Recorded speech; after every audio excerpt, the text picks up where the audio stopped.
Au nom du Père, du Fils et du Saint-Esprit, ainsi soit-il. Venez, Esprit Saint, remplissez le cœur de vos fidèles et amenez dans le feu de votre amour. Envoyez votre Esprit, Seigneur, se faire inflation nos ailes. Prions Dieu qui avait envoyé votre Esprit sur ce monde. Donnez-nous par ce même Esprit de comprendre et d'aimer ce qui est bien, de jouir sans cesse de divine consolation par le même Jésus-Christ notre Seigneur. Je vous salue Marie, pleine de grâce. Le Seigneur est avec vous. Vous êtes bénie entre toutes les femmes. Et Jésus, le fruit de vos entrailles, est béni. Sainte Marie, Mère de Dieu, priez pour nous pauvres pécheurs, maintenant et à l'heure de notre mort, ainsi soit-il. Nos saints anges gardiens, Veillez sur nous. Saint Bédis, Priez pour nous. Saint Joseph, Priez pour nous. Saint Thomas d'Aquin, Priez pour nous. Père du Fils et du Saint-Esprit.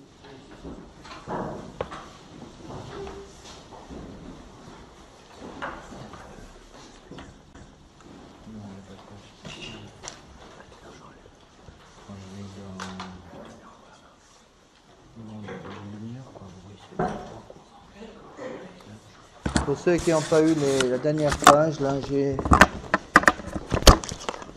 la page sur le mariage, je crois qu'il y en a certains trucs qui n'ont pas eu là. Voilà.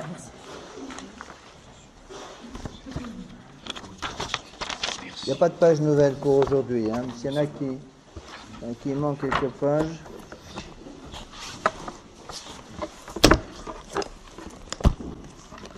Ok, de là. Voilà.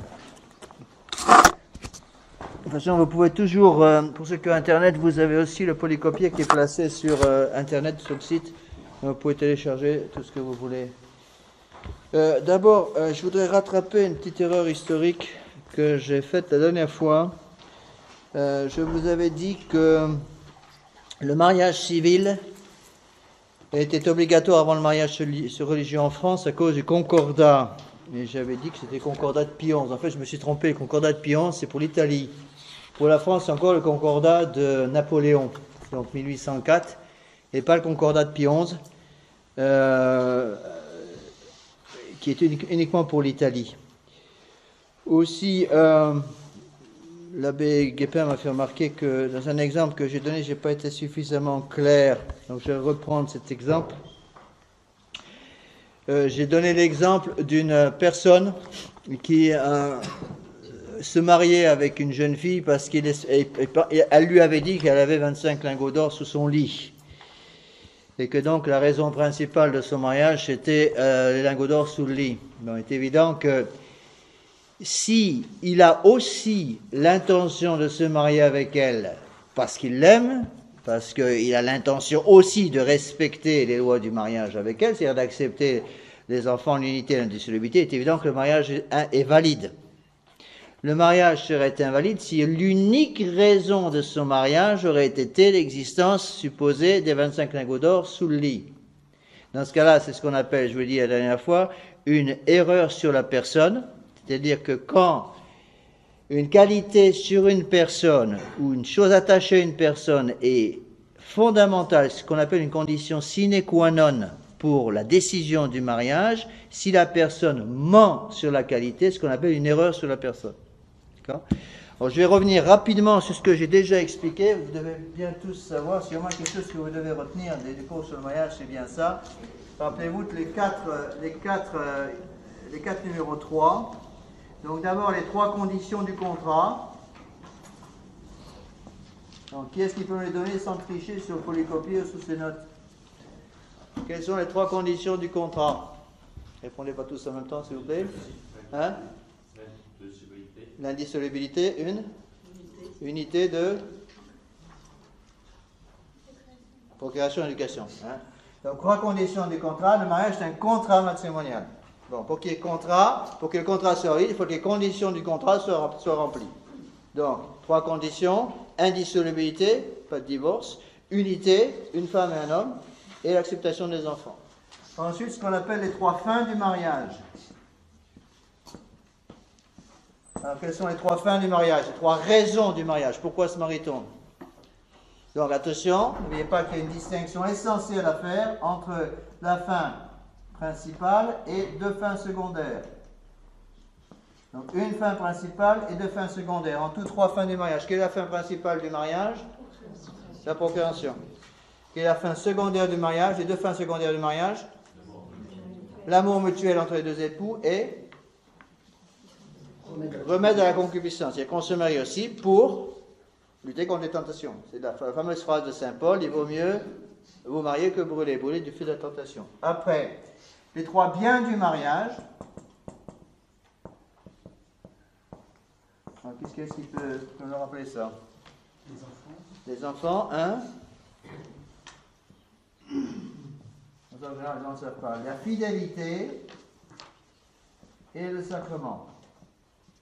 Le mariage est un sacrement, confère à ceux qui le reçoivent sans obstacle, les grâces nécessaires, d'abord une augmentation de la grâce sanctifiante, et puis les grâces sacramentelles spéciales, le sacrement de mariage. Et enfin, les trois devoirs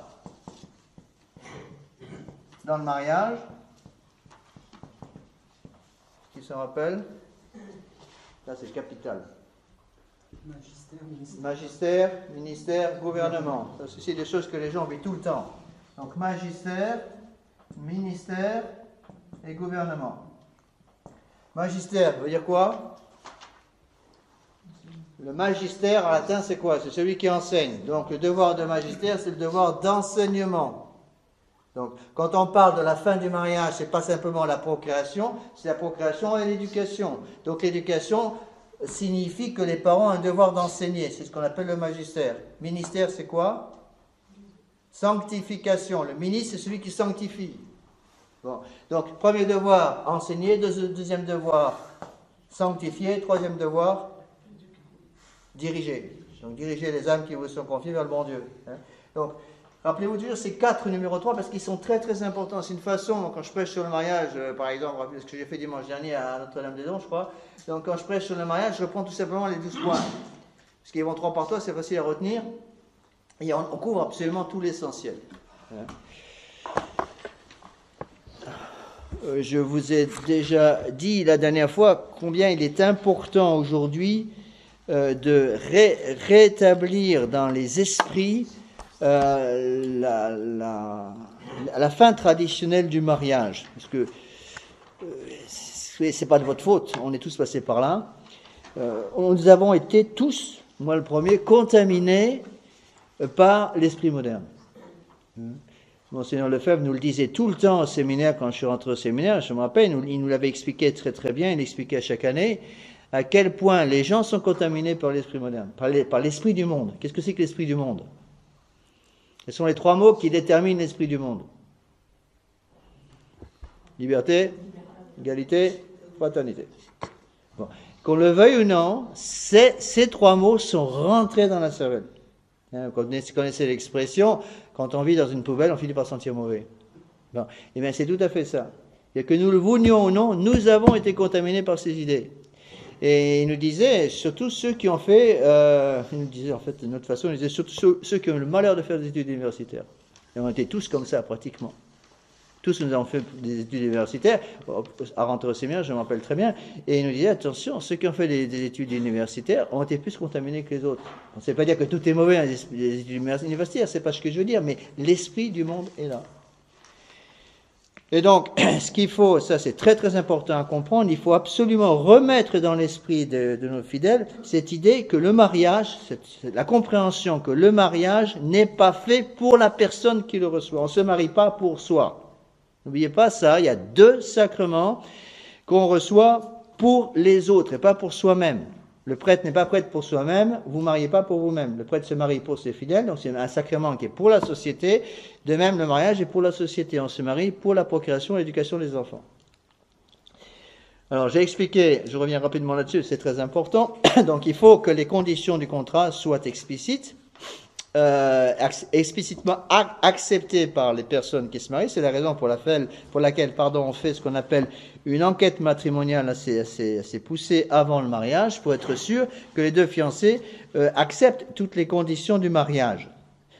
Je pense que le point sur lequel il faut être le plus prudent actuellement, c'est cette idée qui est maintenant rentrée un peu dans les mœurs, malheureusement. Beaucoup de gens, même dans la tradition, pense un peu, c'est pas expressément dit comme ça, mais il pense un peu qu'on peut se démarier quand on veut, quoi. Non.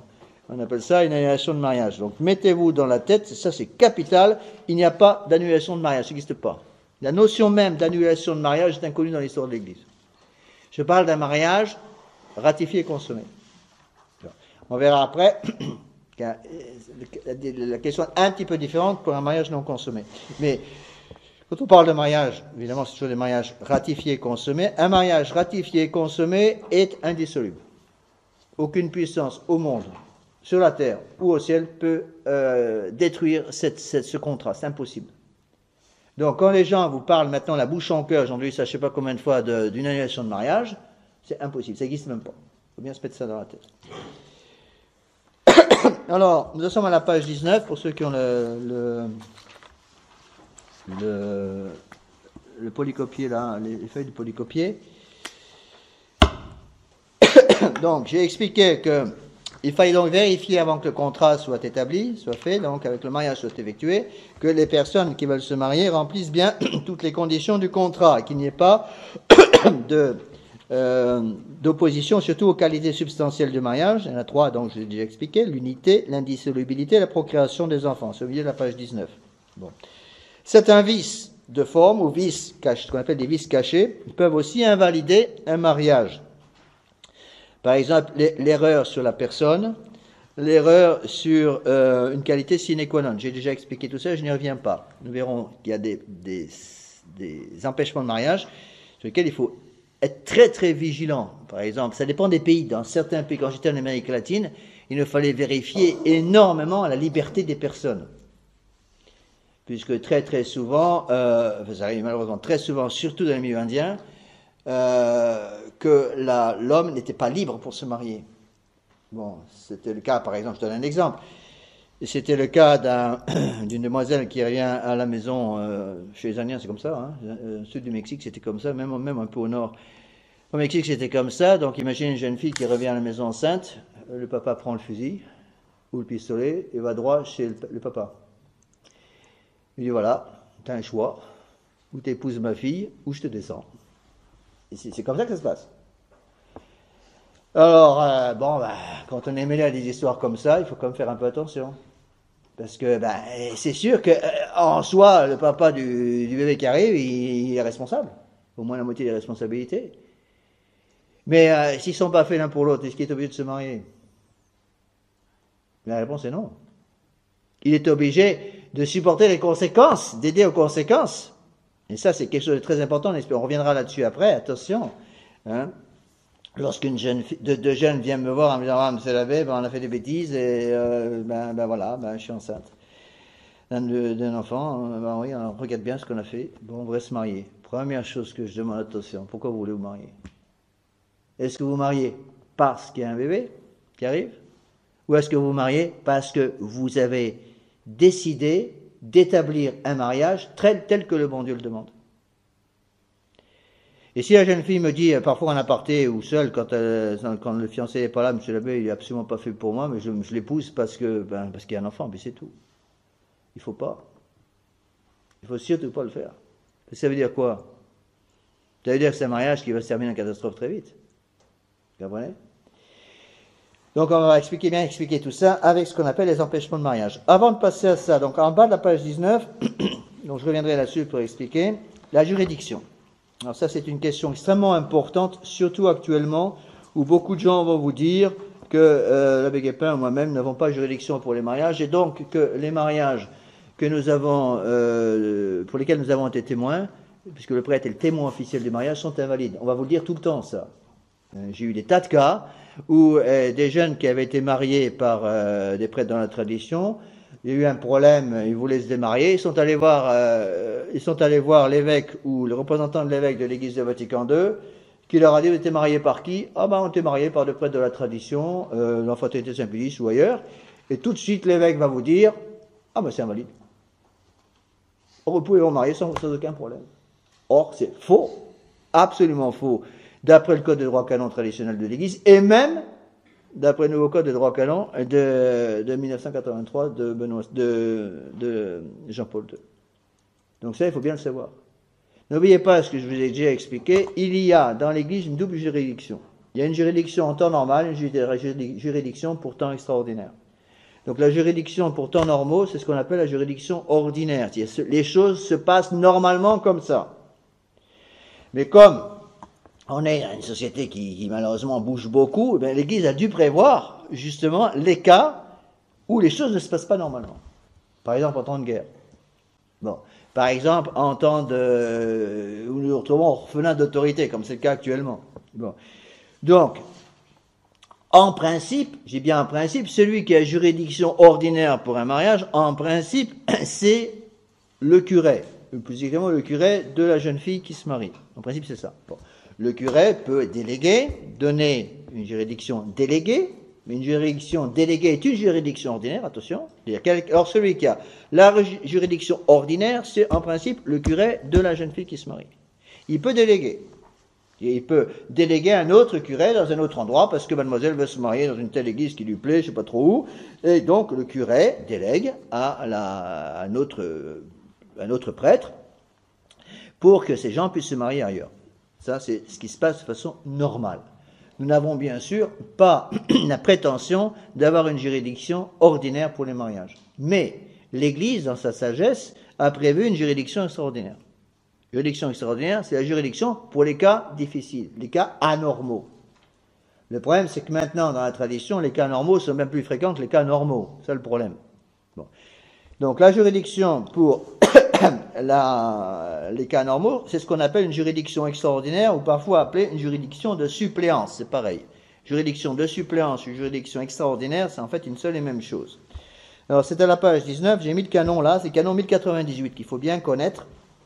Donc, qui est le canon de l'Église catholique, donc dans le code de droit canonique qui a été écrit et préparé par le pape Saint Pie X, mais qu'il n'a pas pu le temps de publier parce qu'il est mort en 1914. Le travail était pratiquement terminé, mais pas complètement achevé. Et le code a été publié en 16 ou 17, je ne sais plus, fin 1916 ou 1917 par le successeur de Saint Pie X, qui était le pape Benoît XV, je crois. Et donc, c'est le pape Benoît XV qui a publié le code de droit canonique qu'on a actuellement dans l'Église.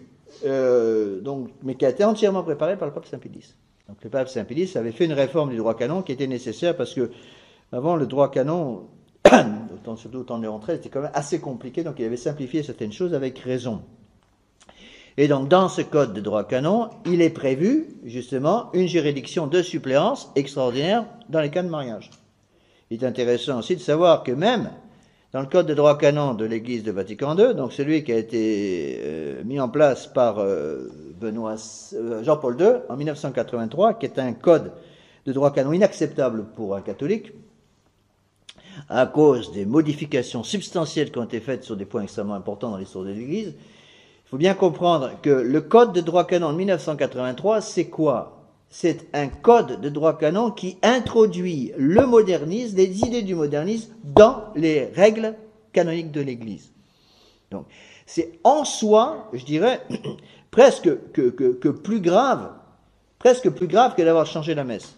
Le changement de la messe, c'est quoi ? C'est 1969.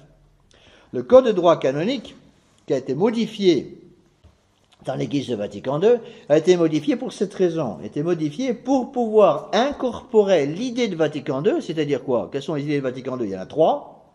Ce sont les 3 grandes idées de Vatican II qui vont contre l'enseignement catholique: liberté religieuse, collégialité et écuménisme. Donc ils ont modifié substantiellement le code de droit canonique traditionnel pour incorporer toutes ces idées-là. Eh bien, même dans le code de droit canonique de 1983, donc un code que nous ne reconnaissons pas, parce que c'est le code de l'Église de Vatican II, même dans ce code, ils ont été obligés de conserver le code 1098. Donc il a changé de numéro, mais il est toujours là. Pourquoi ? Parce que même dans l'Église moderne, ils sont obligés de prévoir des cas extraordinaires, parce que ça arrive aussi fréquemment. Alors qu'est-ce que dit ce code ? Le canon 98, alors canon, qu'est-ce que c'est qu'un canon ? Un canon, ça veut dire une règle. Donc, le code de droit canonique est fait par des articles, comme les articles de la loi, d'une loi française par exemple, et on appelle chacun de ces articles un canon. Si les fiancés ne peuvent recourir sans graves inconvénients à un prêtre ayant une juridiction normale, ordinaire, Et s'il prévoit que cela va durer pendant au moins 1 mois, le mariage sera valide devant 2 témoins. Ça veut dire quoi? Ça veut dire que, en principe, dans l'Église actuellement, le témoin requis pour la validité du mariage, c'est le prêtre. Attention, je vous ai déjà expliqué, le prêtre n'est pas le ministre du sacrement. Le prêtre n'est que le témoin. Bon. Ce sont les fidèles qui se marient, le fiancé et la fiancée, qui sont eux-mêmes ministres du propre sacrement qu'ils vont recevoir. C'est eux qui se donnent le sacrement. Le prêtre n'est que le témoin officiel. Mais, pour éviter les mariages clandestins, donc surtout depuis Saint-Pilice, et même avant, il est requis d'avoir le curé avec une juridiction ordinaire qui soit là pour éviter les mariages clandestins, c'est-à-dire les mariages qui soient faits sans qu'on puisse vérifier ce qui se passe et avec qui les gens sont mariés. Donc, en principe, c'est le curé ordinaire ou le curé délégué ou le prêtre délégué qui est le témoin officiel. C'est lui qui est là et qui est le témoin officiel mandaté par l'Église qui va donc entendre l'échange des consentements. Qui dit échange des consentements dit échange des consentements sur les 3 qualités du mariage, à savoir les enfants, l'unité et l'indissolubilité. C'est lui qui va signer les registres, donc le témoin officiel est celui qui signe les registres avec bien sûr les 2 personnes qui se marient plus les témoins, les autres témoins. Ça c'est le témoin ordinaire. En cas d'impossibilité d'utiliser un témoin ordinaire, on va utiliser un témoin extraordinaire. Quelles sont les conditions? 2 conditions, dit le Code 98, qu'il faut bien comprendre. Première condition, si les fiancés ne peuvent recourir sans grave inconvénient à un prêtre ayant une juridiction normale. Ça veut dire quoi? Ça veut dire 2 personnes qui veulent se marier, qui ont l'intention, bien entendu, de suivre l'enseignement traditionnel de l'Église. Bon. Ils ne peuvent pas trouver un prêtre ayant une juridiction ordinaire, c'est-à-dire le curé officiel de la paroisse, qui est en même temps la foi catholique. Bon, imaginez 2 jeunes qui veulent se marier et qui veulent évidemment être préparés par un prêtre qui leur donnera la messe traditionnelle, qui utilisera le code de droit canon traditionnel, qui va utiliser l'enseignement traditionnel du magistère de l'Église, c'est-à-dire surtout l'encyclique Castico Nubi de Pie XI et le décret sur les décrets aux sages-femmes de Pie XII en 1951, qu'on expliquera après. Donc, ces 2 fiancés veulent avoir l'enseignement traditionnel de l'Église pour une préparation traditionnelle. Bon. Donc, c'est tout simple. Ils vont trouver, en principe, c'est ce qui devrait être fait, aller trouver le curé de leur village, le curé de leur paroisse, avant c'était fait comme ça, et demande cet enseignement. Bon. Pour trouver un enseignement comme ça, c'est aujourd'hui absolument impossible. Bon. C'est qu'on a eu un cas à Saint-Nicolas du Chardonnay, il y a plusieurs années, du cardinal entre guillemets, de Paris, qui s'était plaint que la fraternité Saint-Pédis, à l'époque où j'étais en fraternité, que la fraternité Saint-Pédis était témoin de mariage sans la juridiction propre. Et l'abbé en charge avait dit, écoutez, c'est tout simple, trouvez-nous donc dans Paris un prêtre qui accepte de dire la messe traditionnelle et qui accepte de donner l'enseignement traditionnel de l'Église, suivant le code de droit canon traditionnel et toute la tradition de l'Église pendant 20 siècles. Le cardinal a reconnu, il n'y en a pas. C'est incroyable, mais il l'a reconnu. Il a reconnu, nous n'avons pas de prêtre comme ça. Donc, le code de droit canonique dit, si 2 fiancés savent qu'ils ne pourront pas trouver un prêtre ayant juridiction ordinaire, et qu'ils savent que cette situation va durer au moins 1 mois, ils ont le droit de s'appuyer sur une juridiction extraordinaire ou une juridiction de suppléance. Bon. Il est évident qu'on est en plein dedans actuellement. Bon. On est en plein dedans actuellement. S'il y a un domaine dans lequel le modernisme est pénétré dans les mœurs, c'est bien le domaine matrimonial. Donc, pratiquement tous les prêtres modernes, tous, pratiquement sans exception, dans l'Église de Vatican II, tous, ont accepté au moins le principe des annulations de mariage. Rien que ça suffit pour les éliminer. Donc ils ne croient plus en l'indissolubilité du mariage. Il ne faut se faire aucune illusion. L'Église de Vatican II a accepté le divorce. Ils n'appellent pas ça un divorce, ils appellent ça comment? Une annulation de mariage. Mais une annulation de mariage, c'est un divorce, c'est pareil. Bon. En plus de ça, ils ont dans le nouveau code de droit canon une annulation de mariage par manque de maturité. Avec cette annulation de mariage, tous ceux qui sont mariés ici, même si vous êtes mariés depuis 50 ans, vous pourriez obtenir une annulation de mariage en quelques heures des curés modernes. Bon. Ils ne croient plus à l'indissolubilité pontificale. C'est sûr et certain. L'indissolubilité du mariage, pardon. C'est sûr et certain. Ceci suffit, d'après le code de droit canon traditionnel et le code nouveau, dont je ne parle pas, mais je donne comme un argument, si vous voulez, à Dominem. D'après les deux codes de droit canon, nous avons donc le droit, les fiancés qui veulent se marier ont donc le droit, puisqu'ils savent que cette situation va durer pour plus d'un mois, ont le droit de demander la présence d'un autre témoin qui n'ait qu'une juridiction de suppléance. Si ce n'est pas possible, ils peuvent même s'en passer complètement. Voilà ce que dit le code, je répète les deux conditions. Tous les mots sont importants, attention. Hein. Si les fiancés ne peuvent recourir sans grave inconvénient à un prêtre ayant juridiction normale, ordinaire. Deuxième condition, s'il prévoit que cela va durer pendant au moins un mois, le mariage se verra valide devant 2 témoins. Ça veut dire sans témoin officiel. Bon. Si un prêtre sans juridiction peut venir assister au mariage, il doit venir, mais le sacrement sera quand même valide, même s'il ne vient pas. Vous voyez jusqu'où ça va? Ça, il faut bien le savoir. C'est pour ça qu'on a eu quelques mots vifs avec l'abbé Joachim là, de l'église Saint-Clément, qui prétendait que les mariages faits par l'abbé Guépin, moi-même, étaient invalides. Il avait raconté ça aux fidèles. Donc, je l'ai attrapé par le collet. Lorsque je l'ai vu, j'ai fait sa connaissance devant l'église Saint-Nicolas pour un chapelet pour la vie. Et à la fin, l'organisateur laïque dit, bon, maintenant, l'abbé Joachim va donner la bénédiction. Je dis, tiens, l'abbé Joachim là. Et je dis à l'abbé Guépin, on va lui dire 2 mots celui-là. Donc, on a reçu cette bénédiction, et puis on est allé le voir en disant, dis donc, c'est vous qui allez raconter ces fadaises aux gens, là, que nos sacrements sont invalides. Eh bien, manifestement, ils ne connaissaient même pas ce canon-là. Ils sont tellement ignares de leur propre droit canon, manifestement, ils ne connaissaient pas ce canon.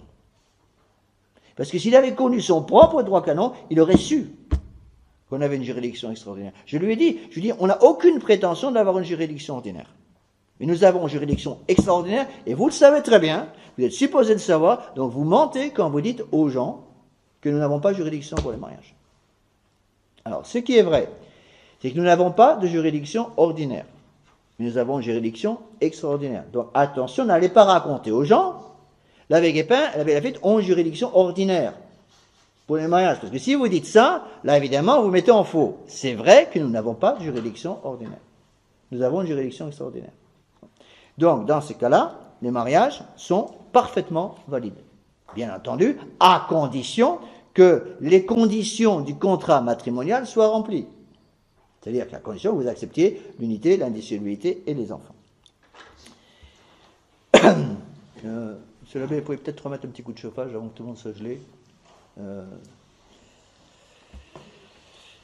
Alors, je vais vous parler maintenant des empêchements de mariage. Alors, qu'est-ce que c'est qu'un empêchement de mariage? D'abord, est-ce qu'il y a des questions sur ce code 1098? On a compris? On a compris les distinctions qu'il faut faire. Bon. Empêchement de mariage. Qu'est-ce que c'est qu'un empêchement de mariage? Un empêchement, c'est un obex. Un obex, ça veut dire un obstacle. Ça veut dire qu'il y a un obstacle qui se pose sur le mariage et que ce mariage pourrait être dans certains cas invalide. Alors, il y a 2 sortes d'obstacles qu'on appelle des empêchements. Bon. Alors, un empêchement, c'est donc quelque chose qui est sur le chemin qui va gêner. Bon. Un empêchement, il y en a 2 sortes. Il y a des empêchements qui sont des empêchements absolus qu'on appelle des empêchements d'irriment. C'est AN ou EN en français, je ne sais plus. EN, je crois. Un empêchement d'irriment, c'est un empêchement absolu. Ça veut dire quoi? Ça veut dire que si on se marie avec un empêchement de ce genre, le mariage est invalide. Donc, empêchement d'irriment sans dispense, ça veut dire mariage invalide. Ou un empêchement prohibant. Un empêchement prohibant, c'est un empêchement qui qui rend un mariage illicite. Donc j'ai déjà, excusez-moi, j'ai déjà expliqué ces choses-là, on va répéter un peu parce que je pense que c'est un peu obligé. Invalide, ça veut dire quoi? Ça veut dire qu'il n'y a pas de mariage.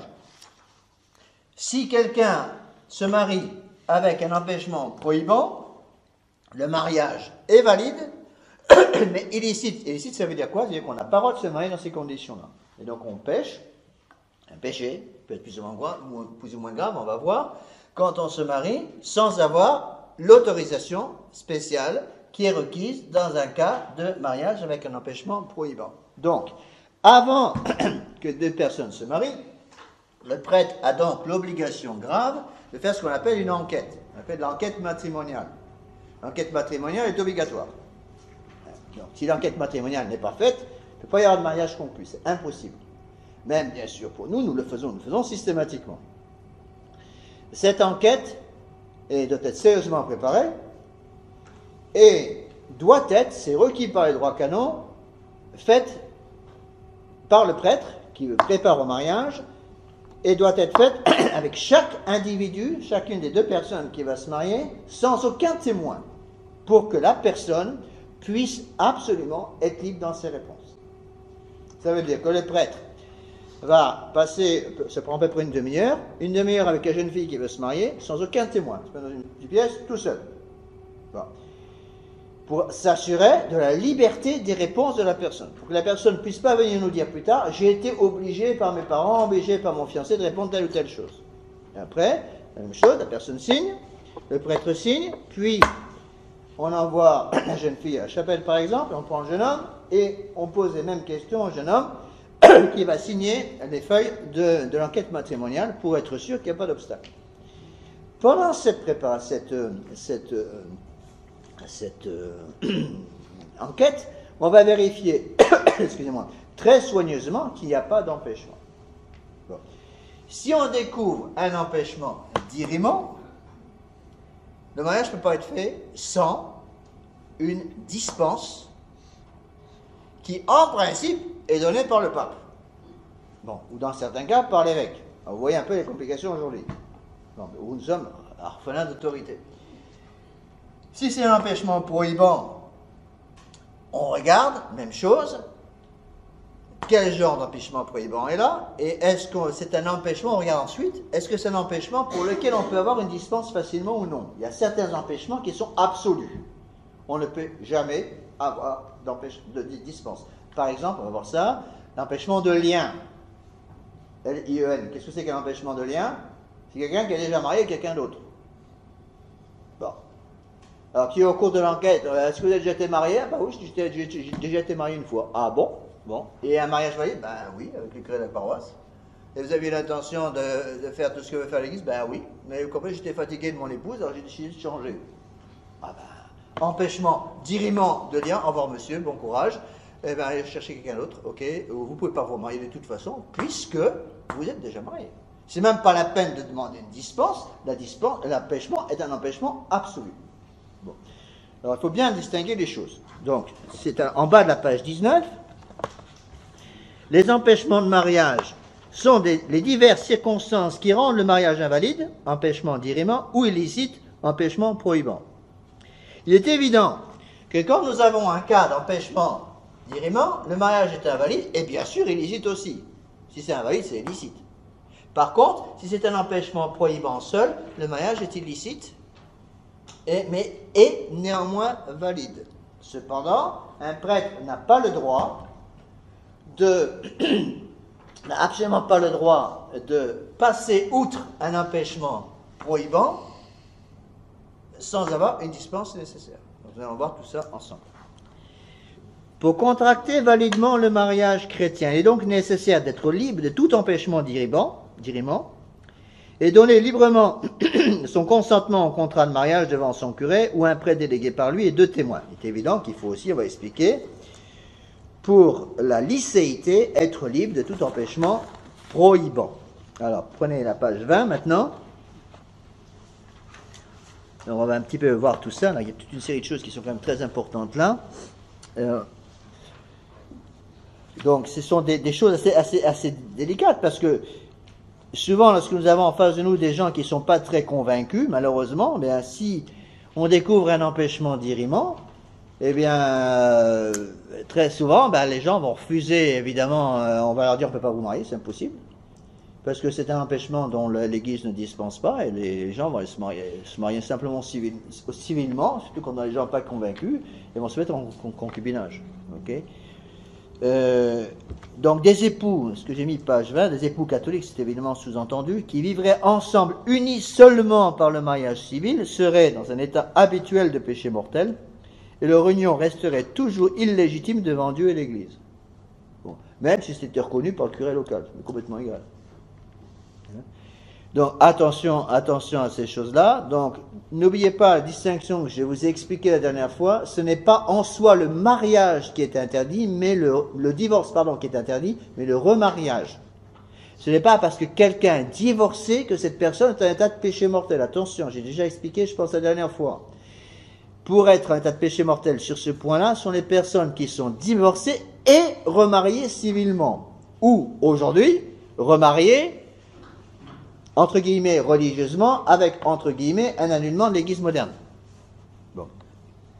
Sauf dans les cas rarissimes où il peut effectivement y avoir, non pas une annulation de mariage, puisque je vous ai déjà expliqué que ça n'existait pas, mais il peut y avoir, dans certains cas, une déclaration de nullité, ce qui n'est pas pareil. Annulement de mariage, ça veut dire quoi? Annulation, pardon. Excuse. C'est un mot qui n'est pas français là. Annulation de mariage veut dire quoi? Annulation de mariage veut dire que le mariage était valide, puis il devient invalide. J'ai déjà expliqué, c'est impossible. Si un mariage est valide le jour du mariage, il va être pour tout le temps. D'accord? Mariage, donc invalide, c'est ça. Donc, avec l'idée des annulations de mariage modernes, on peut absolument pas accepter ça, parce qu'un mariage ratifié et consommé ne peut pas être annulé, c'est impossible. Donc j'ai déjà expliqué ça, mais il faut que les choses soient parfaitement claires. Alors, par contre, ce qu'il peut y avoir, dans certains cas, c'est une déclaration de nullité. Il faut bien comprendre la différence. Une annulation d'un mariage ratifié et consommé n'existe pas dans l'Église catholique. Ni au ciel, ni sur la terre, ça peut être reconnu. Impossible. Par contre, on peut avoir des cas de déclaration de nullité de mariage. C'est-à-dire, on croyait que telle personne était mariée ensemble, et en fait, il ne l'était pas. Bon, je vous ai donné, je crois, au début de ce cours sur le mariage, l'exemple que j'ai eu une fois. J'ai témoigné à ce mariage-là, donc d'une personne qui, en fait, avait déjà été mariée religieusement auparavant, au Vietnam. Bon. Et qui avait fait cette espèce de... psychologiquement, avait repoussé complètement hors de toute sa mémoire toutes les histoires passées au Vietnam, et il ne savait même plus qu'il avait été marié religieusement avec une autre femme au Vietnam il y a plusieurs années. Le mariage était valide.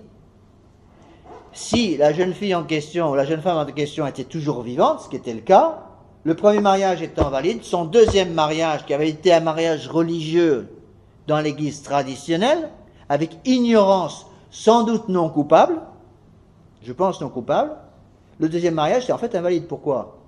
Parce qu'en fait le monsieur n'était pas libre de se marier, parce qu'il était déjà marié. Donc dans ce cas-là, qu'est-ce qui se passe? On pourrait en soi obtenir une déclaration d'un mariage invalide. C'est pas un mariage invalide, une déclaration de nullité il n'y a jamais eu de mariage, on pensait que ces deux personnes étaient mariées, en fait elles ne le sont pas. Je pense que vous comprenez bien la distinction. Alors, pour contracter licitement le mariage chrétien, page 20, il est nécessaire d'être libre de tous les empêchements prohibants du mariage pour la validité. Pour ce qui concerne la licéité, libre de tous les empêchements pour la validité des empêchements d'irriment. Donc là, on parle des empêchements prohibants aussi du mariage. Il faut être instruit des choses principales de la religion et être en état de grâce. Donc quelqu'un qui ne connaîtrait pas du tout son catéchisme, avant de commencer une préparation au mariage, on serait obligé de commencer à donner un cours de catéchisme général pour qu'il ait au moins les bases de catéchisme qu'il doit savoir pour pouvoir exercer normalement les grâces du sacrement de mariage. Il doit être en état de grâce. N'oubliez pas que le mariage c'est un sacrement des vivants. Le sacrement des vivants, c'est-à-dire un sacrement qui ne peut être reçu que si l'âme est en état de grâce. Sans cela, cela serait un sacrilège. Qu'est-ce que c'est qu'un sacrilège? J'ai déjà expliqué au début des cours, il y a plusieurs mois. Un sacrilège, c'est recevoir un sacrement des vivants en état de péché mortel, en état de mort spirituelle. Il est évident que si quelqu'un recevait le sacrement de mariage, se donnait le sacrement de mariage en état de péché mortel, le péché mortel sur l'âme serait un obstacle pour la validité non pas la validité du mariage, attention, pour la licéité du mariage. C'est-à-dire qu'il y aurait faute grave. C'est-à-dire un mariage, imaginez deux personnes qui se marient. Il faut bien comprendre les points, attention, bien comprendre les mots utilisés. Si deux personnes se marient en état de péché mortel, je vois monsieur et mademoiselle se marient, ils sont en état de péché mortel tous les deux. Mais ils acceptent les conditions du mariage. C'est-à-dire, ils acceptent les enfants, ils acceptent l'unité, l'indissolubilité, et il n'y a pas d'empêchement d'irrément. Vous voyez le cas. Je répète le cas, deux personnes veulent se marier, ils sont en état de péché mortel parce qu'ils ne sont pas confessés depuis 6 mois, ils ont fait des bêtises ensemble, et ils se marient comme ça. Est-ce que le mariage est valide? Oui ou non? Qu'est-ce qui dit oui? Qu'est-ce qui dit non? Et qui est-ce qui n'a pas d'opinion? Le mariage est valide. Pourquoi? Pourquoi? Parce que les conditions du mariage sont là. D'accord? Le mariage est valide parce que les conditions du contrat sont réalisées. Mais, est-ce que le mariage est licite? Non. On n'a pas le droit de se marier en état de péché mortel. Si vous vous mariez en état de péché mortel, le mariage est valide. Mais est-ce que vous avez les grâces du mariage? Non. Pourquoi? Parce que la porte d'entrée à ces grâces est fermée à double tour. Ça veut dire quoi? Ça veut dire que quand vous prononcez vos vœux de mariage devant le témoin officiel, le prêtre, le mariage sera valide. Vous êtes vraiment marié, mais vous n'avez pas les grâces d'État. Pourquoi? Parce que toutes les grâces, la grâce habituelle n'est pas là, la grâce sanctifiante n'est pas là, et les grâces sacramentelles vont manquer. Pourquoi? Parce que vous n'êtes pas en état de recevoir le mariage. Vous comprenez? Donc le mariage est valide, mais illicite. C'est excessivement important aujourd'hui. Moi j'ai eu des tas de cas en tant que prêtre, dans mes 32 ans de sacerdoce, je suis sûr que l'abbé Guépin a eu des tas de cas comme ça aussi, avec des nouveaux fidèles. Des nouveaux fidèles qui viennent nous voir, qui viennent de l'église de Vatican II. Bon. La plupart du temps, 99 fois sur 100, ils ne se sont pas confessés avant de se marier.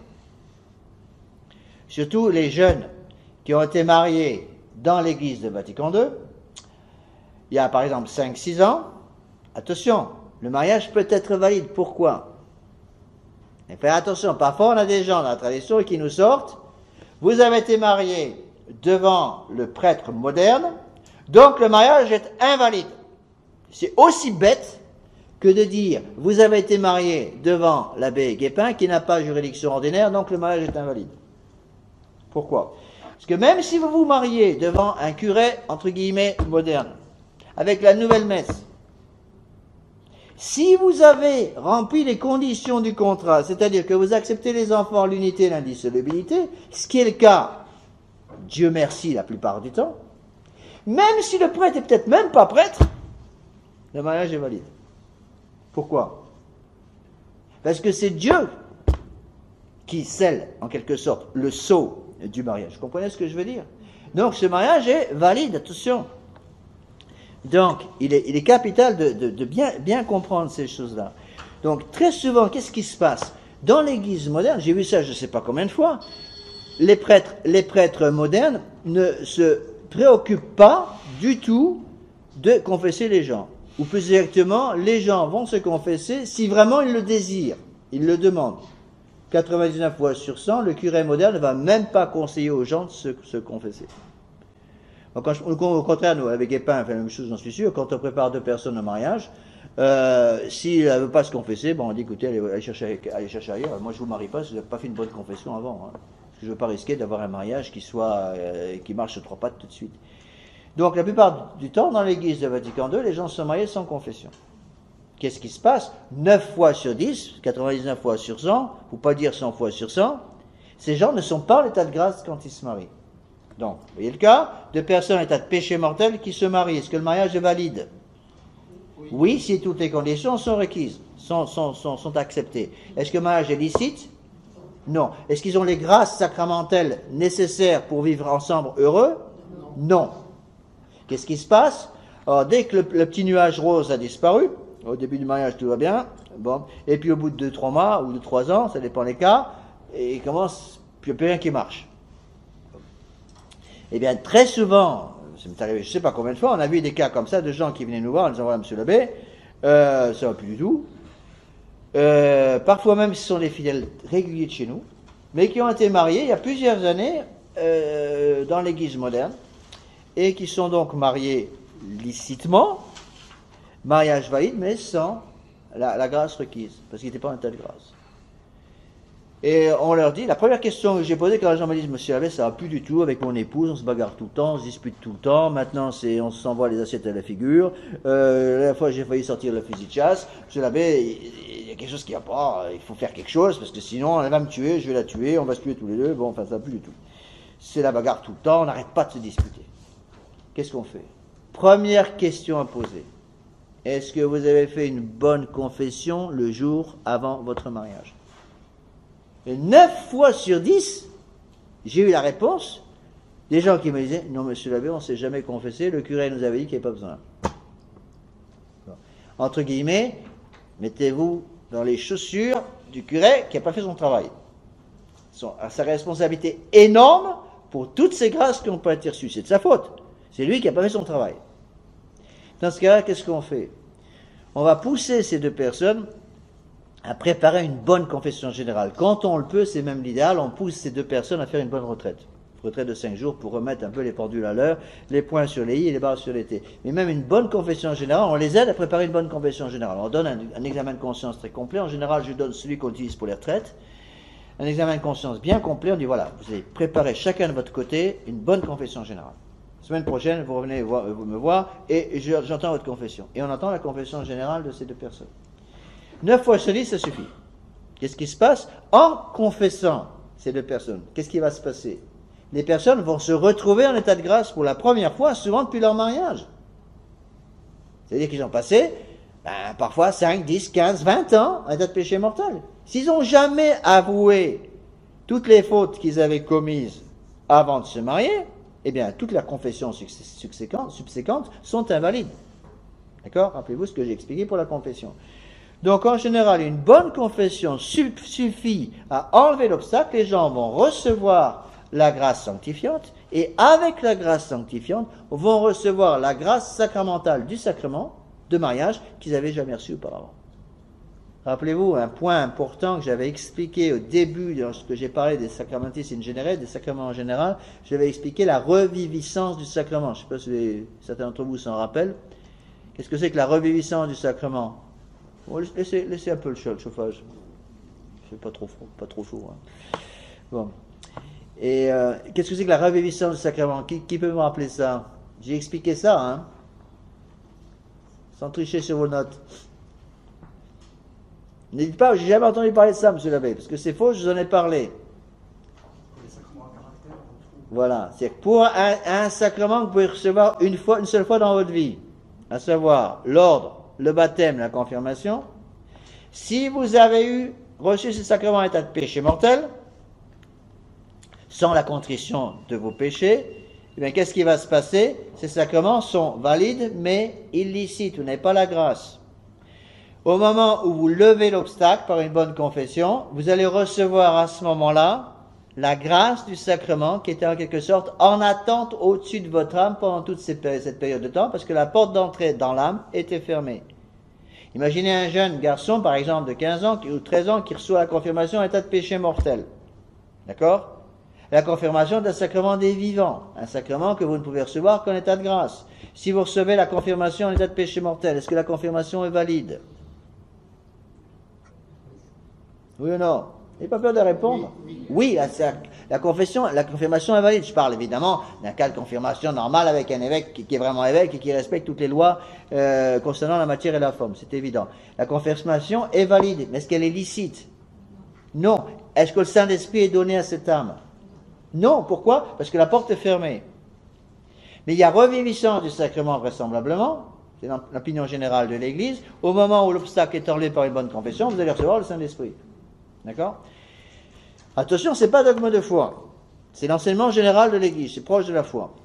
L'Église enseigne que c'est vraisemblablement le cas aussi pour le mariage. Pourquoi vraisemblablement? Parce que le mariage n'est pas un sacrement à caractère. En soi, vous pouvez vous marier plusieurs fois après la mort de votre époux ou de votre épouse. Mais l'Église enseigne, puisque dans la pratique, la plupart des gens ne se marient qu'une seule fois, le mariage, si ces personnes se marient en état de péché mortel, le mariage c'est un sacrement des vivants. Donc vous n'avez pas reçu la grâce sacramentelle. Une fois que l'obstacle est enlevé, vous recevez la grâce du sacrement de mariage, la grâce sacramentelle du mariage, donc avec toutes ses conséquences. Une fois que l'obstacle est enlevé, c'est ce qu'on appelle la reviviscence du sacrement. Reviviscence, ça veut dire nouvelle naissance. D'accord? Bon. Alors j'ai une petite note dans le catéchisme. Il n'y a que l'Église qui ait le pouvoir d'établir les empêchements, de juger la validité du mariage, dispenser des empêchements qu'elle a établis. Page 20 en haut. Parce que dans le mariage chrétien, le contrat lui-même tombe sous le pouvoir de l'Église, à laquelle seul Jésus-Christ a donné le droit de faire des lois et de porter des décisions dans les choses saintes. Le seul mariage devant Dieu pour un catholique, c'est le mariage catholique. Bon. Il est évident que ce n'est pas le cas pour un païen. On ne peut pas obliger un païen, imagine deux païens qui se marient au milieu de l'Afrique, on ne peut pas les obliger à suivre les lois catholiques s'ils ne sont pas catholiques. Bon, ce qu'on appelle dans ce cas-là un mariage naturel, on verra ça après. J'ai déjà un petit peu expliqué. Un mariage naturel, attention, un mariage naturel est-il un sacrement?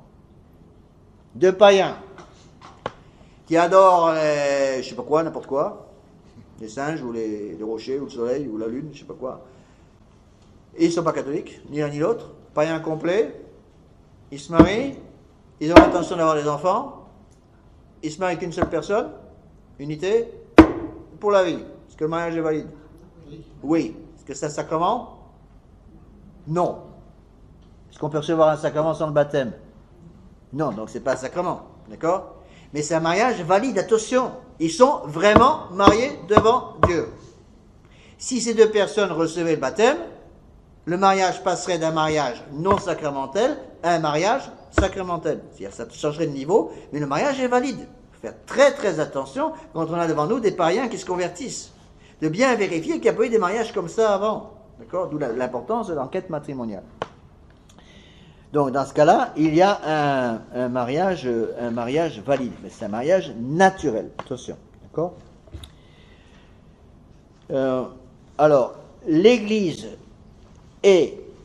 étant le corps mystique du Christ, a le pouvoir sur les mariages, le sacrement de mariage. L'État n'a aucun pouvoir sur le sacrement de mariage. Mais, attention, en France notamment, à cause du concordat fait sous Napoléon Ier, donc en 1804, je crois que c'était, l'État a le droit de donner des règles concernant sa partie.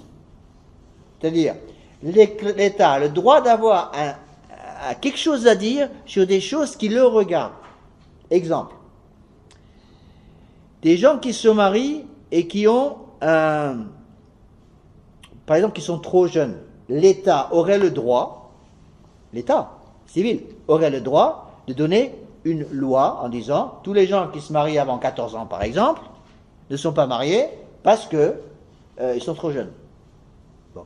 Ou certaines lois pour, par exemple, les biens, les propriétés des deux personnes, etc., l'État a le droit de donner des lois qui agissent sur les biens patrimoniaux, les biens que chaque personne amène dans le mariage.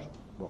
Ce sont des lois civiles. En soi, l'Église catholique reconnaît ces lois-là. Encore une fois, ce sont des lois purement civiles qui ne touchent que des effets civils du mariage. Donc l'État civil a le droit de mettre son doigt dans les effets civils du mariage. D'accord? Mais pas dans les effets religieux. Dès qu'on touche au sacrement, l'État n'a plus rien à dire. Est-ce que vous comprenez bien la différence? Bon.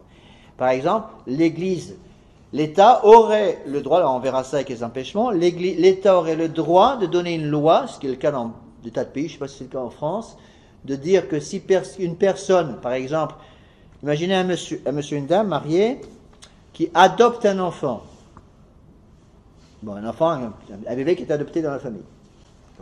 les parents, les deux époux, adoptent cet enfant légalement.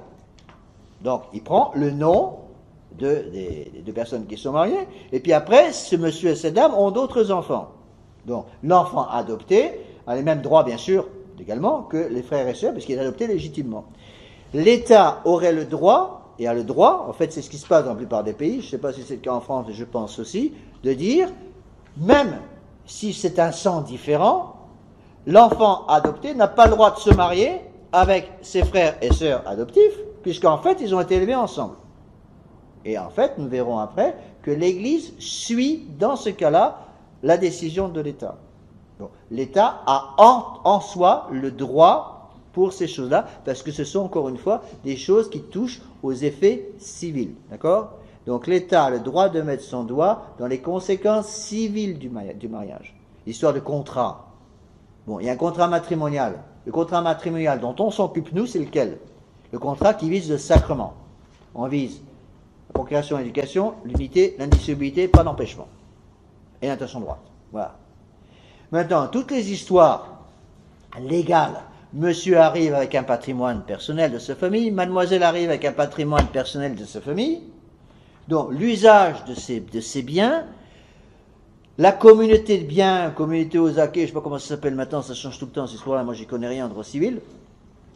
Donc l'usage de ces biens patrimoniaux peut être et doit être réglé par des lois civiles. Donc l'État a le droit de mettre son doigt dans ces droits-là.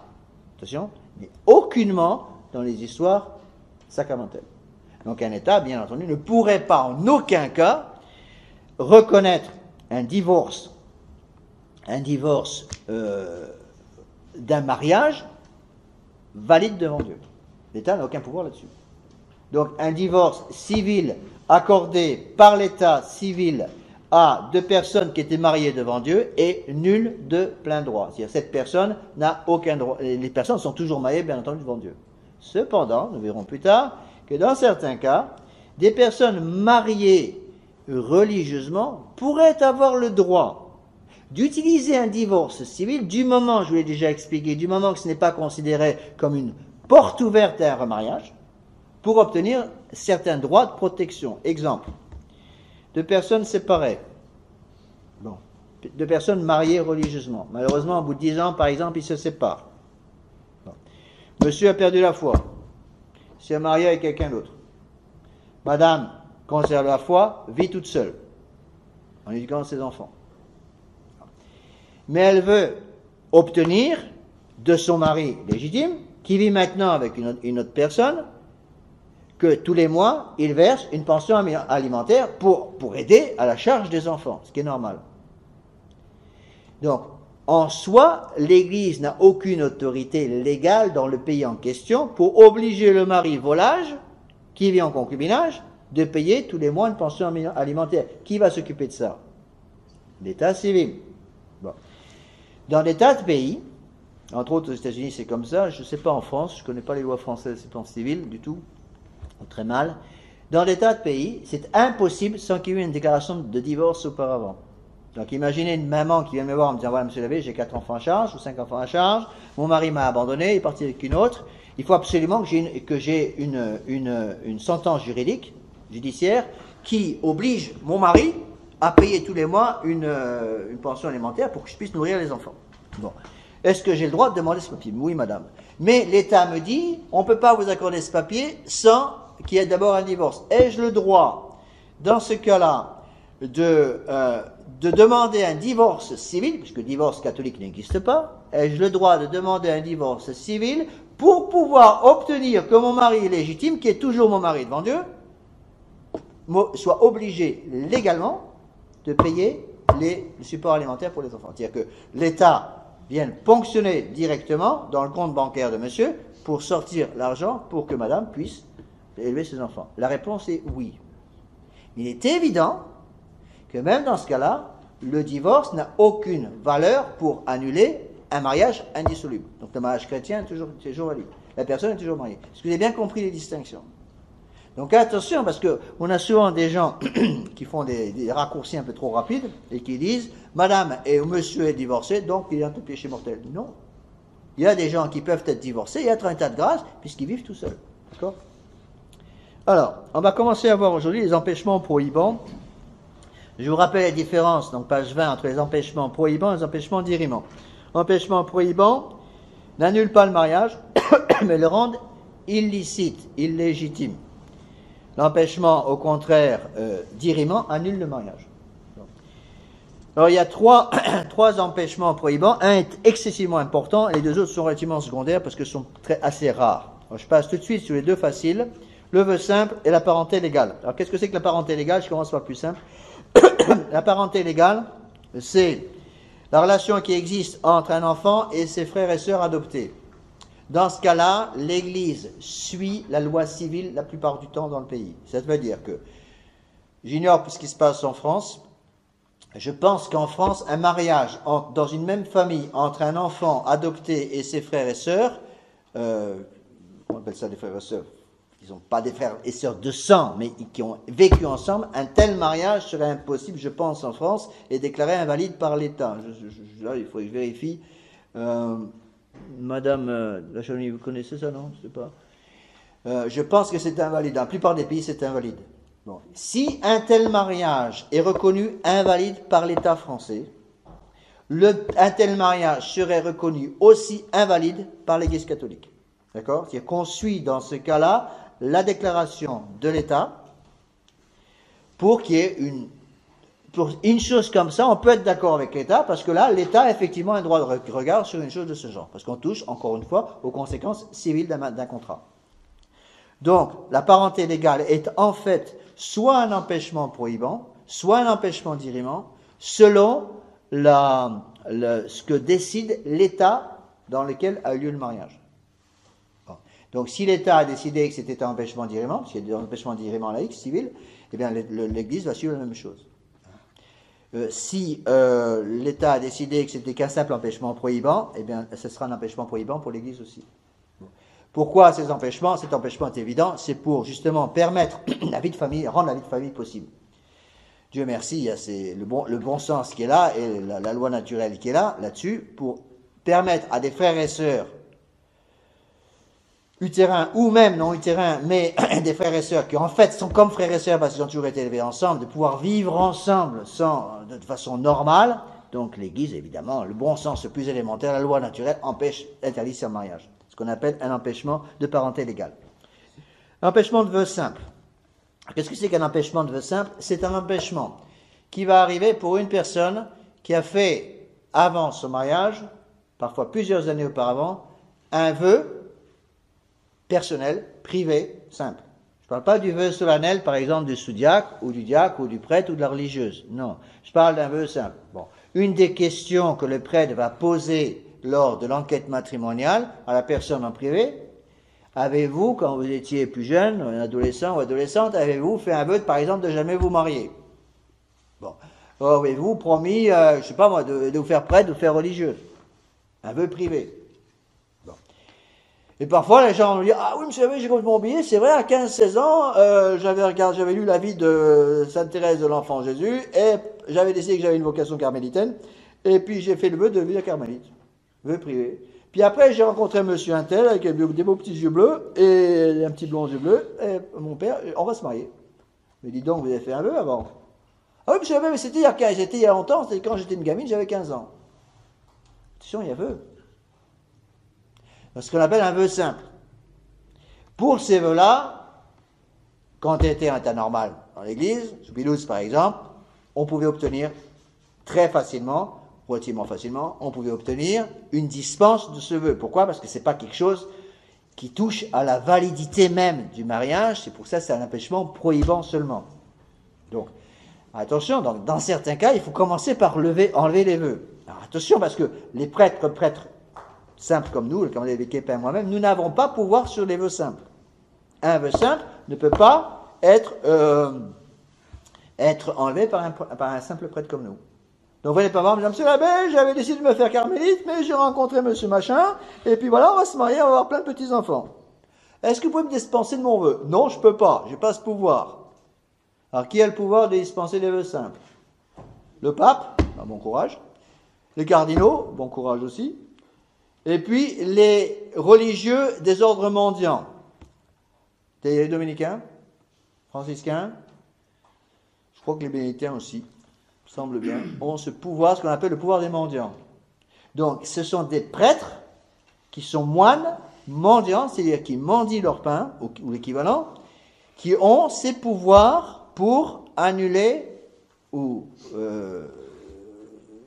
réformer, si vous voulez, annuler, on peut dire, un vœu de ce genre.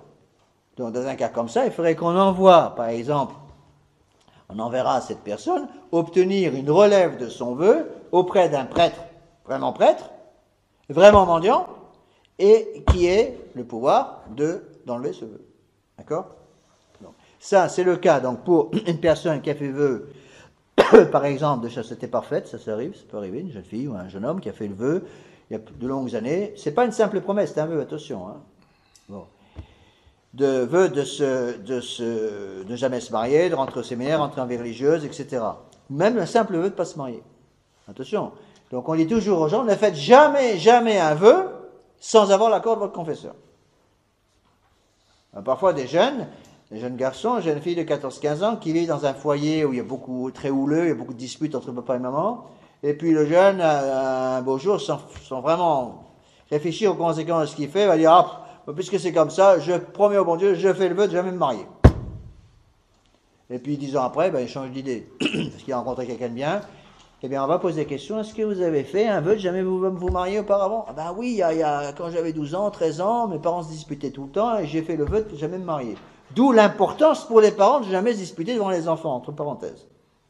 D'accord? Dans ce cas-là, même chose, il faut obtenir, avant de régulariser le mariage, il faut obtenir la dispense de cet empêchement. Bon, pas de question sur ces deux empêchements, ce sont des empêchements mineurs, relativement, on pouvait avant, sous Pie XII, on pouvait obtenir très facilement une annulation pour ces empêchements-là. Troisième empêchement prohibant, beaucoup plus important, l'empêchement de religion mixte. Alors, qu'est-ce que c'est qu'un empêchement de religion mixte?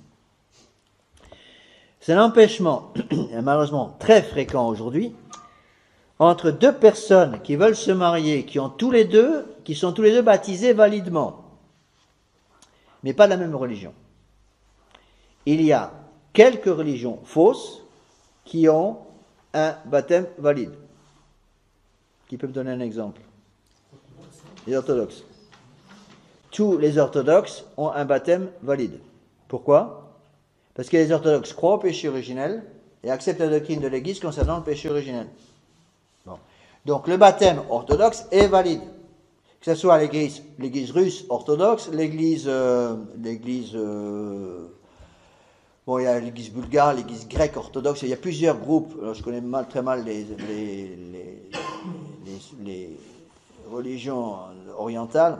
Donc il y a plusieurs groupes orthodoxes. Les orthodoxes sont des schismatiques, même dans certains cas des hérétiques. Ils nient beaucoup de choses. Hein. Ils nient le purgatoire, ils nient l'infaillibilité pontificale, ils acceptent le divorce pratiquement à chaque fois. Hein. Ils nient l'Immaculée Conception, l'Assomption de la Très Sainte Vierge Marie aussi. Mais leurs baptêmes sont valides. C'est vraisemblablement, je dis bien vraisemblablement, avec 3 points de suspension, le cas aussi pour les baptêmes dans l'église anglicane haute. C'est qu'il y a 2 groupes dans l'église anglicane divisés en 2, High Church et Low Church. Donc la High Church, c'est l'église anglicane élevée et l'église basse. Vraisemblablement, je dis bien vraisemblablement, c'est la règle qu'on avait aux États-Unis en tout cas, on a beaucoup de problèmes comme ça. Les baptêmes effectués par un prêtre de l'église anglicane haute sont valides. Cependant, on n'est pas certain absolument. Donc à chaque fois qu'on avait un cas d'anglican venant à l'église catholique, même s'il venait de l'église anglicane haute, on rebaptise sous condition, toujours. C'est ce qu'on fait systématiquement à tous les protestants. Mais on ne fait jamais ça avec les orthodoxes. J'ai eu un cas au Mexique d'un jeune homme que je connaissais bien, qui s'est marié avec une jeune fille que je connaissais aussi bien, mais qui était grec-orthodoxe. Donc j'ai reçu, elle a fait une retraite pour se préparer au mariage, et j'ai reçu son abjuration. Elle a abjuré d'une fausse religion, elle était membre d'une fausse religion qui s'appelle l'église grecque orthodoxe. J'ai reçu son abjuration, je fais la levée d'excommunication, qui doit être faite dans ce cas-là, mais je ne l'ai pas rebaptisé sous condition parce que son baptême était valide. Puis après il y a eu le sacrement de mariage. D'accord? Alors, dans ce cas-là, donc je répète, c'est le cas de deux personnes qui veulent se marier, qui sont tous les deux baptisés, mais l'un d'entre eux est baptisé dans une secte ou dans une fausse religion, une religion qui est autre que la religion catholique. La religion catholique étant l'unique vraie religion. Bon. Quand nous avons un cas comme ça, qui est relativement rare en soi, mais c'est des cas qui peuvent se présenter. On a eu plusieurs cas comme ça. Donc, religion mixte, monsieur, mademoiselle veulent se marier, monsieur est grec-orthodoxe, mademoiselle est catholique. Veulent se marier, qu'est-ce qu'on fait? On fait tout pour empêcher le mariage de ce genre. Primo, c'est ce que faisait l'Église avant. L'Église déteste, au sens canonique du terme, déteste, c'est le mot canonique qu'on utilise, ce genre de mariage. Bon. Sauf quand il y a des cas de véritable conversion. Ça arrive, Dieu merci, j'en ai rencontré. J'ai rencontré des très belles âmes qui se sont converties et qui sont parfois, les âmes converties sont parfois bien plus fortes que les âmes qui ne sont pas converties. Certaines des plus belles âmes que j'ai rencontrées dans ma vie sont les âmes de convertis, attention, les familles de convertis magnifiques. Bon. Les gens il y a des vraies conversions. Bon. Mais, quand on a des cas comme ça, il faut donc deux choses. Si on voit que la personne est vraiment pas sérieuse, on ne marie pas ces personnes, on refuse le mariage. Si les personnes sont vraiment sérieuses, monsieur c'est un homme qui est quand même du bon sens, qui est mûr, qui sait ce qu'il fait, il accepte les enfants, il accepte l'unité, l'indissolubilité, mais il est grec orthodoxe. Bon. On va voir, est-ce qu'il est possible d'obtenir une véritable conversion à la foi catholique? Ce qui est parfois possible. Bon. Le problème, c'est qu'on ne va pas aller trop vite pour ne pas obtenir des fausses conversions. Et souvent, les gens vont se convertir simplement parce qu'ils veulent se marier. On ne veut pas de ça. Bon. Donc, on ne pousse pas trop. Et si on voit que la personne est sérieuse, que le mariage va vraisemblablement tenir, mais que la personne n'est pas encore prête à se convertir actuellement, j'ai eu les plus beaux mariages, les plus beaux foyers que j'ai rencontrés dans ma vie de prêtre, ils ont tout fait de travers. Tout ce qu'ils ne voulaient pas faire, ils ont fait au début. Donc, ils sont mariés à 16 ans, ce qu'il ne faut jamais faire. Elle était baptiste, encore ce qu'il ne fallait pas faire. Et il n'avait pas de travail fixe, on va tout fait de travers. Et ils sont mariés avec toutes les dispenses nécessaires, donc un mariage parfaitement valide. Madame s'est convertie tranquillement toute seule, quelques années plus tard. Ça fait un des meilleurs mariages que j'ai connus dans ma vie. Un mariage excellent. Donc il y a des mariages comme ça arrive, Dieu merci. Mais enfin, c'est quand même un peu une exception. On va voir ce qui est. Mais il ne faut pas éliminer la possibilité d'une véritable conversion. Cependant, quand il n'y a pas de conversion, peut-on faire le mariage? Oui, si on obtient les dispenses nécessaires. Non, ce qui pose un énorme problème actuellement. Donc, je ne vais pas parler trop de ça parce que là, on rentre dans des histoires canoniques qui sont très compliquées. Mais supposons donc le cas d'une personne qui ne veut pas actuellement encore devenir catholique, mais qui accepte les conditions d'un mariage valide. Donc on pourrait en soi obtenir, avant c'était du pape, ou des évêques, souvent le pape déléguait l'évêque local, on pourrait obtenir une dispense. Alors quelles sont les conditions de cette dispense? Écoutez bien l'esprit de l'Église. Dans un cas comme ça, monsieur grec orthodoxe veut se marier avec mademoiselle catholique. Donc voilà les conditions. Premièrement, la partie catholique ne doit jamais chercher à convertir son épouse à la religion orthodoxe. Donc il doit signer un papier comme quoi il s'engage à ne jamais chercher à convertir son épouse à sa religion. Deuxièmement, il doit s'engager devant témoin, avec un papier signé, à ne jamais empêcher son épouse catholique à participer à la religion catholique, donc à recevoir les sacrements de la religion catholique, et il s'engage que tous les enfants en naître, tous sans exception, vont recevoir la religion, le baptême catholique. Donc il s'engage, tous les enfants que nous allons avoir dans le futur, tous et chacun d'entre eux, seront baptisés dans l'Église catholique et recevront une éducation catholique. Vous voyez jusqu'où ça va? Donc il ne peut même pas dire, on laissera le choix à nos enfants, ceux qui veulent devenir orthodoxes pourront devenir orthodoxes, ceux qui veulent être catholiques seront catholiques. Non, uniquement l'Église catholique. Troisième condition, accrochez-vous, mariage privé, in nigris, ça veut dire le prêtre sans surplis à la sacristie, devant deux témoins, échange des consentements sans messe. C'était ça avant. Jusqu'à Pie XII, c'était comme ça. Hein. C'est-à-dire, pour bien montrer que l'Église n'aime pas du tout ce genre de mariage, le mariage est valide s'il y a eu la dispense accordée, j'ai déjà expliqué. Le mariage doit être fait devant, je crois l'enfance, devant un témoin autorisé, donc le prêtre. Ce sera fait non pas dans l'église, mais dans la sacristie, avec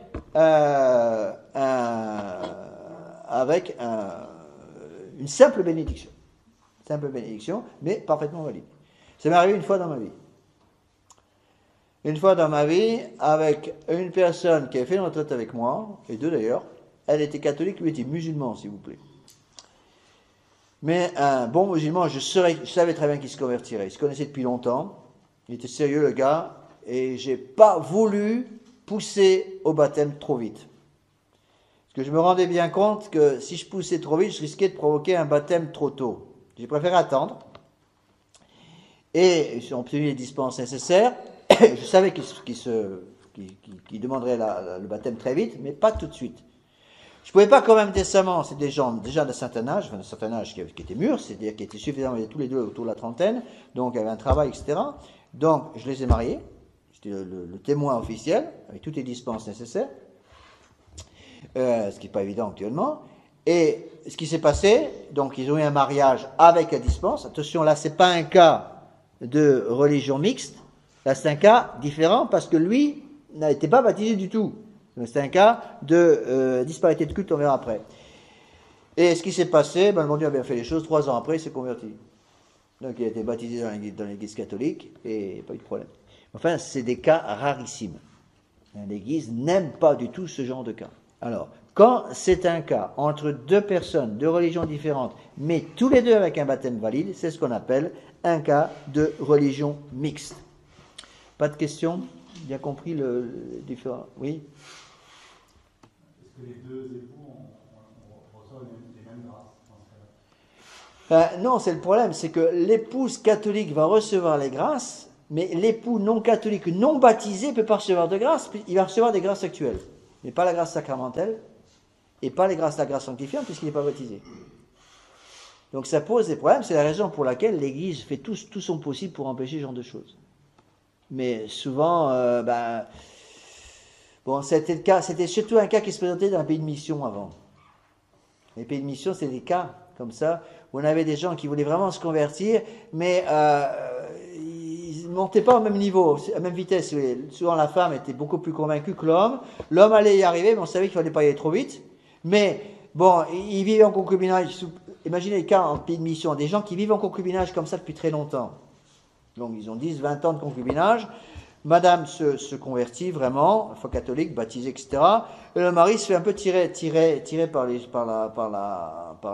l'oreille. Et lui, c'est un peu trop rapide. On ne va pas pousser au mariage. On ne va pas pousser au baptême, bien sûr que non, pour que le baptême soit vraiment consenti.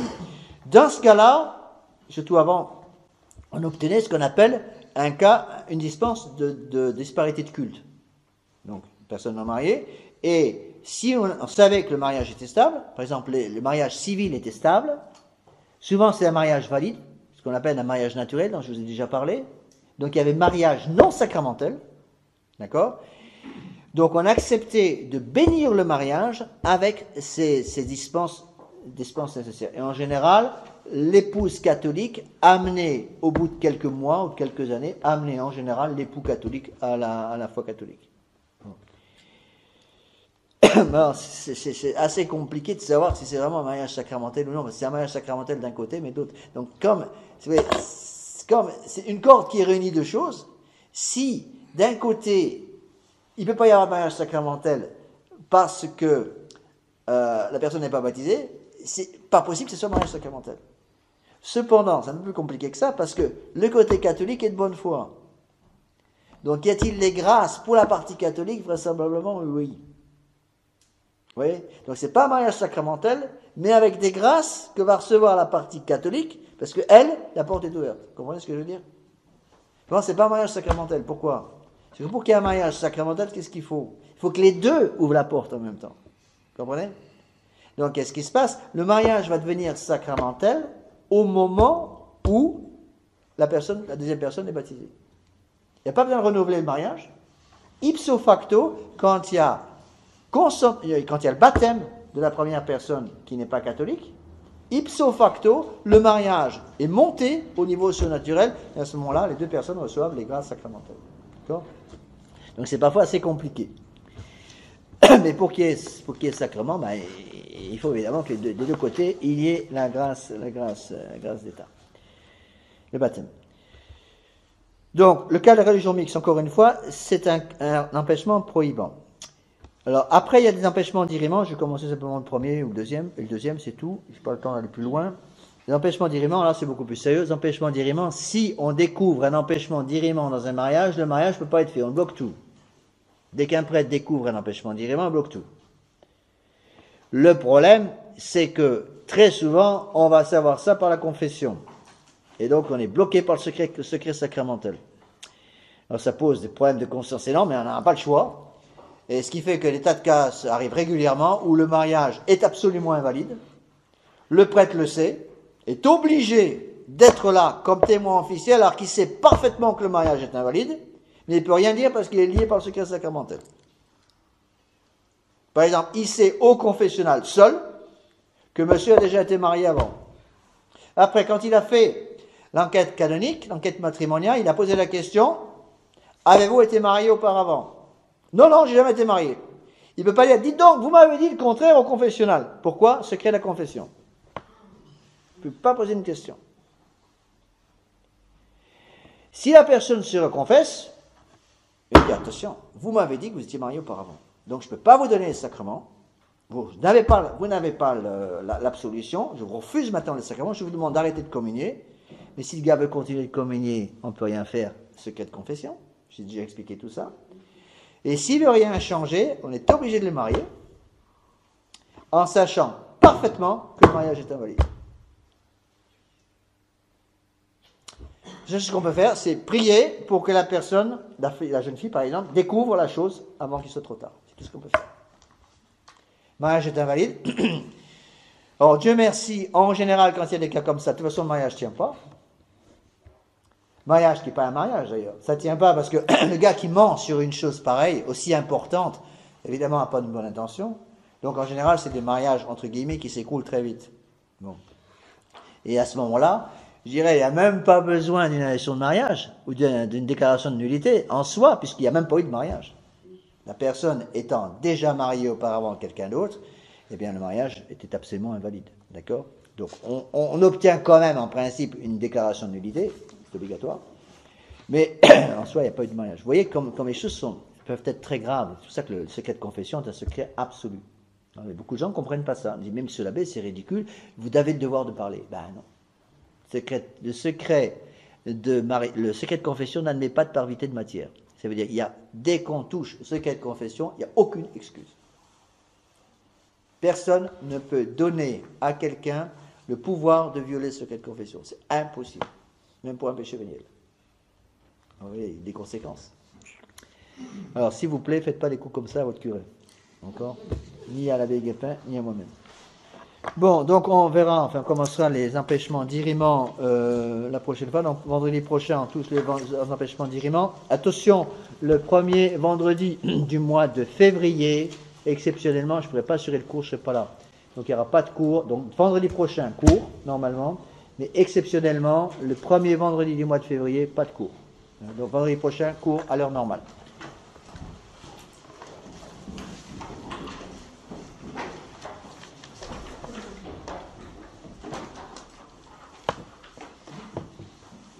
Salut Marie, pleine de grâce, le Seigneur est avec vous, vous êtes bénie entre toutes les femmes, et Jésus, le fruit de vos entrailles, est béni. Sainte Marie, Mère de Dieu, priez pour nous pécheurs, maintenant et à l'heure de notre mort. Saint Georges Gardien, Veillez sur nous, Saint Thomas d'Aquin, priez pour nous. Père, le Fils, le Saint-Esprit.